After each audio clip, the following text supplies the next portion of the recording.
Growing up in Germany, beef goulash was actually one of my favorite recipes that my mom would make a lot.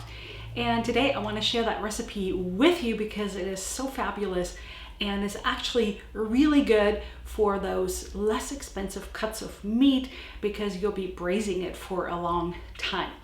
It's also often called Hungarian beef goulash, and before you're gonna run over to the comment section and tell me that this is not an authentic German recipes, here's how I feel about it.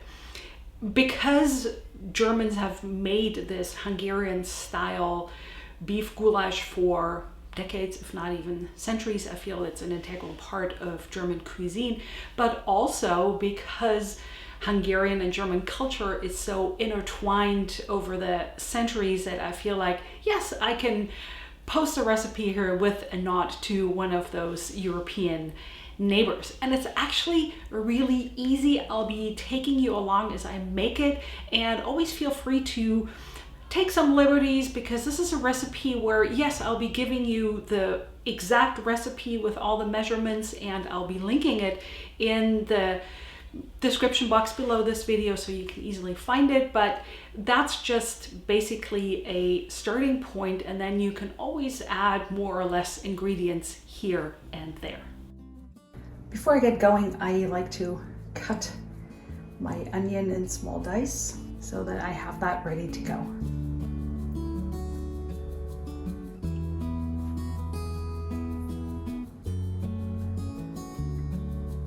Then I turn on the burner underneath my cast iron Dutch oven. I always like to heat it up first. I'm using avocado oil. As you can see, I have put the meat pieces on paper towels to make them really dry because there will be some fat splattering as you're searing them, and you really want to brown them because that gives it that deeper caramelized flavor. Once the oil is really hot, I carefully add those pieces one by one, again to brown them.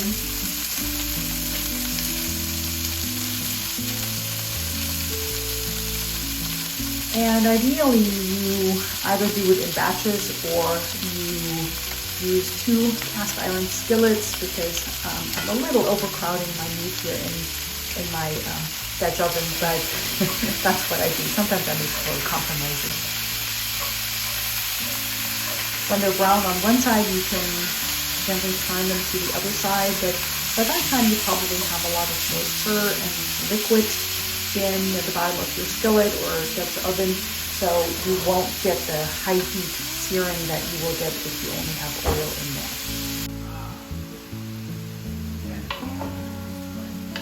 In my next step, I add the onions and saute them until they're nice and translucent.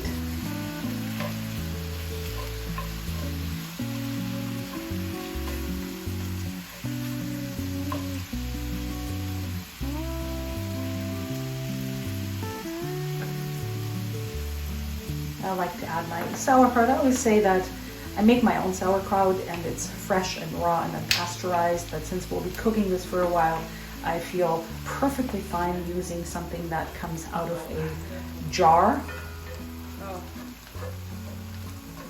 It makes this recipe a little easier and a little faster. I like to add a whole lot of Hungarian paprika powder. I feel like this gives it a really nice, almost smoky flavor. You can also use smoked paprika, but just be careful and add just a little bit. And then I'm adding my tomato paste. And don't worry so much about the ingredients here, even though I give you the full recipe. You can always add a little bit later if you're tasting when it's done and you find that you would like to add a little bit more tomato paste or a little bit more salt or a little bit more ground dried paprika. You can always add a little bit more later. I'm adding my sauerkraut.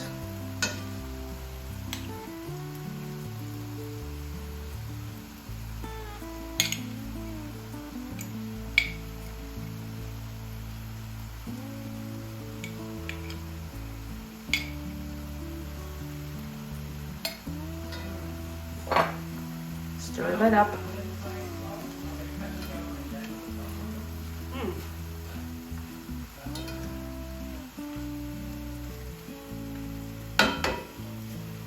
and then I add plenty of water to make it somewhat soupy, because you want a lot of water to be there, and you'll see that the water also will evaporate during the cooking process. And then either you can use some homemade broth or stock, and if you don't have any on hand, which I didn't for today's recipe, I like to use store-bought bouillon, which works just as well and gives it also really nice flavor.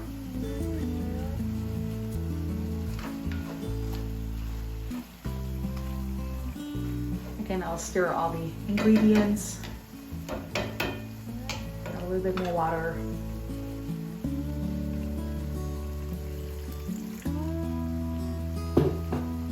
And cover the pot and set it to simmer on the stove.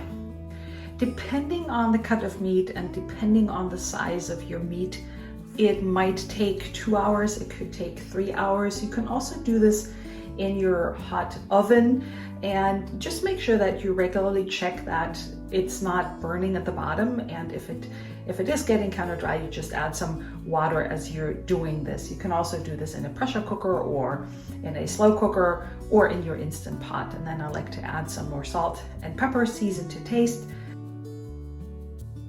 And you can serve it with anything you want. We always love to serve it with Spätzle because I feel like that's really yummy. And I will be posting a Spätzle, the tiny German dumpling recipe, soon, so stay tuned for that. In terms of German recipes, don't stop here. I have an entire playlist right here full of authentic German recipes like Königsberger Klopse, which is German meatballs in a white sauce, and I have an authentic sauerkraut video. So head over there, check them out. I'll see you over there. Thank you so much for watching.